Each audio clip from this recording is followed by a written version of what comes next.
Alright, let's see what we got going on here, ladies and gentlemen. LoganJYA, Drykage, back with another live duel commentary. If you guys enjoy this stuff, let me know in the comments section. You'll also be entered in to win a free booster pack if you like, comment, and subscribe to the channel, baby. It's that simple. But here, we've got DRYTRON's, your favorite deck, facing off against the RYZEAL FIENDSMITH. And I gotta tell you, I got my reps in against this deck a lot. On the live stream, you see us playing it on Dueling Book. At the Philly Regionals, I started off 5-0, and the only deck that I played against was RYZEAL and its respective variants. So I guess I should say FIENDSMITH and its respective variants. I think one of those dudes might have been playing something else. But here, we're facing off against the RYZEAL FIENDSMITH. My buddy Mike Stallone, he put together a nice build, pretty standard, pretty strong, always scary. And we started off with a Zeta pitch New2 summon back, and we got the searches going there. And then he chooses to drop the Chummy on our butts there, and I hate this flipping card because it is a lot like another Max C. So here I got to think about how many draws am I going to give this man. Well, I go for the Moy Beta as the first one. That's a mandatory one. I knew I was going to have to go for it no matter what, and it eats a Veiler. Honestly, dude, I'm pretty sure I saw him draw that joint too, so it was even more depressing to know that I gave him the interruption that was going to stop me there. It's also forcing me to go off into a Nova, having to give him yet another draw. That's the problem with this card. Normally, I don't have to play into it too hard, but if they have other interruptions to stop me, bro, I'm cooked. It's unfortunate. Sometimes you can only give them one draw and sometimes still end on Spell and Trap Negate plus Dad, and that's enough, frankly, against 4 cards in the opponent's opening hand. That can be enough. In this situation, though, I'm continuing to eat hand traps. We got Veiler on Moy Beta. We got Ashed on Alpha. So, unfortunately, it's looking like all I can do is just IP pass with our boy Moy Beta on the field, and it gets even worse. He had yet another Imperm to throw down on that IP Masquerena. So this is a great example to show you guys one of the biggest problems that DRYTRON has going into the current format. I strongly believe that the new 2 build is capable of pushing through hand traps better than the Perfection variants or the Fairy dominant variants. I think that's a fact. I don't think you can disagree with that. Let me know if you do in the comments, but I'll tell you why you're wrong. And that reason being is you clog out your deck with the fairies. In fact, they make it harder for you to push through interruptions because they're do-nothing cards in your hand. When it's just one orange light, what is it doing for you? Absolutely nothing. Now, let me get back to my ass whooping here. This is me getting obliterated here with just one engraver. One engraver comes down after we ate 4 different forms of interruption, an Imperm on Mike's turn and 3 on our own turn, while playing into the Chummy. Didn't have much of a choice. Our end board was nothing more than IP and Moy Beta Pass. I got 1 set card in the back row. I'm trying to remember what it was. I don't think it was a Droplets. I'm pretty sure it was a Book of Eclipse. And I'm in the position of, okay, I'm trying to think about how I can give him as few draws as possible so when the turn rolls back around to me, I'm still going to be able to play. Dude, he opened so crazy, I don't know what the heck I was going to be able to do. There was a Magnamut that got searched. He goes for the Lubellion, searches it out. So he got an end phase guaranteed. A Druis Worm is coming into his hand. He gets the spell card here off of the Lubellion, and he's already got the 2 monsters on field as well that he could easily overlay into the High King Caesar. Now, if I wanted to, redeeming the Book of Eclipse at this point, if that is what I had set. Again, I can't exactly remember what that back row was, but now would probably be a good time, Logan. Now would probably be a good time. That being said, I'm also fearing the RYZEAL cards that I know he plays, and they very well may be coming down as well. So I want to hold that joint as long as possible. He's going to try in every attempt to stop me from being able to do it. And this is where it kind of becomes all she wrote. He must be reading that's a Book of Eclipse set because he goes for the Desiree here and then links it off into Link 3. And the Link 3 can automatically tag back into the Desiree with the negates locked and loaded.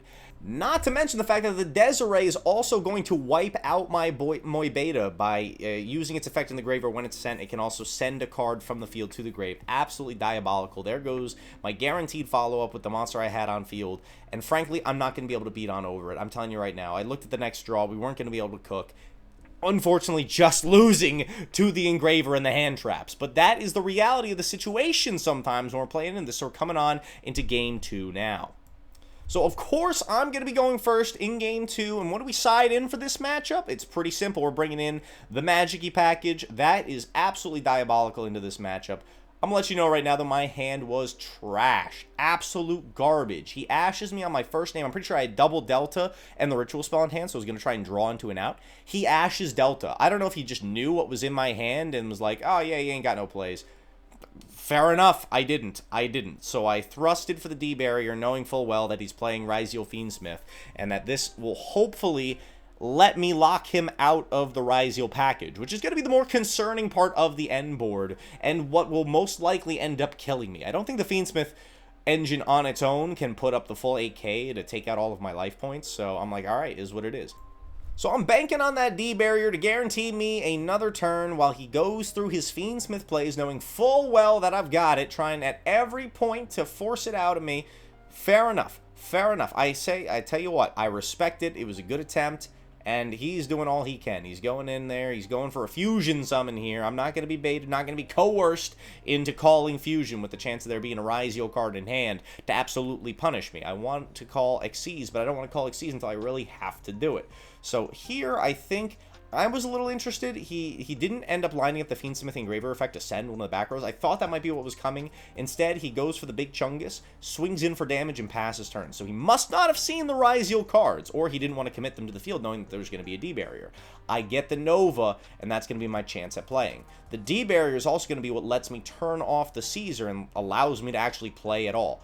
Here's the big problem. Me debarriering and calling Xyz to lock him out of the Caesar and being able to play on my own also kind of screws me here too, because I'm locked out in Moy Beta, and not having Moy Beta in this turn is going to hurt me a lot. So I have to think very hard about how I'm going to be able to bridge into my end board pieces, and if I'm facing off against any additional forms of interruption on top of this, it's going to be tricky. I'm going to let you know full and well right now that I don't think I do the greatest job of playing it out. So I end up grabbing the YuGiOh. The YuGiOh gives me a search. I'm thinking super hecka hard what it is that I actually want to grab. And knowing full and well I got the Delta Engrave, I decide to use the YuGiOh to eventually bridge me on into the ritual spell, and that's going to give me a free draw. I also want to shout out my man who donated the 10 during the stream. Huge shout out to you, my friend. Really appreciate it, and your question, and for you tuning in, and anybody who tunes into our live streams to see DRYTRON and any other meta, modern, end time wizard 2014 Edison format gameplay. You guys rock and roll. I love seeing you guys at the stream. It's always a fun time. Anyway, I choose to redeem the Delta, knowing full and well that I got double names, and I want to reach out using that draw, knowing that I'm also not able to access my Moy Beta. It's tricky. I honestly, looking back upon this now, it was probably better if I went for any other name instead of YuGiOh. I don't know. I felt, I don't know what my thinking was at the time, but maybe having a Gamma, maybe having an Alpha searched off of that new 2 would have been a little bit stronger than the YuGiOh. Maybe I was trying to bait stuff. Regardless, you can't go back and change history. This is what I did. And, dude, I go for an Anima here. He drops Phantasme, dude. Very sneaky. I don't know if I would have sided in Phantasme for this matchup. But, hey, fair enough. My end board does usually have Link Monsters on it. And that card trades really well into an IP Mask Arena. So I got to respect it. It's a tight choice. And I have to read it again because it's been a while since I've seen this guy. And I'm like, oh, wow. So also negates and destroys targeting effects at the cost of discarding a card. So at this point, I'm like, all right, I'm already in a big losing position here. I can't get into my Moy Beta no matter what. So what am I going to do? I'm right now, after eating interrupts, I got Ghost Spelled. I got Ghost Spelled on my Delta Engrave, which absolutely sucked. So I'm like, all right, I'm locked into Link plays. What am I going to do? I'm going to go IP here. I know full and well that Phantasme is going to negate it since IP targets. But my thinking is I can turn off the last Caesar negate. So if I am able to get back into my next turn, I won't have to deal with it anymore. And it doesn't look like he's got RYZEAL plays. Maybe I'm reading too much into it, but it didn't look like he had any RYZEAL plays. So this might be my best chance at living and also stopping any future interruptions that are come down and cook me on the follow-up. Now, mind you, the FIENDSMITH cards in the grave, also pretty scary follow-up, but I go for the IP to remove the Caesar. He chains the Phantasme, and then he hits me with an Imperm on it, and that was absolutely cooked, my man. This is an excellent demonstration of when it goes wrong for DRYTRON. Too many hand traps, not enough that we can do about it. This is a demonstration also of the power ceiling between our two decks as well. FIENDSMITH coming out in 2024. They have got the gas with so little. It gives them so much. Do you think that it needs to get hit? Let me know in the comment section down below. He's able to cook me without even breaking out the RYZEAL cards. So I think it's a true testament not only to how well he uses interrupts, how poorly I opened, but how powerful the engine itself is. Everybody, I tell you what, though, we're going to get him on the clapback. Stay tuned for the next match you see against FIENDSMITH RYZEAL. I assure you we're not going to be losing in that one. But I wanted to show you guys what it looks like when things go wrong. LoganJYA signing off. Have a great day. I'll see you people later. Let me know in the comment section down below what you think. You want to keep seeing commentary. Peace.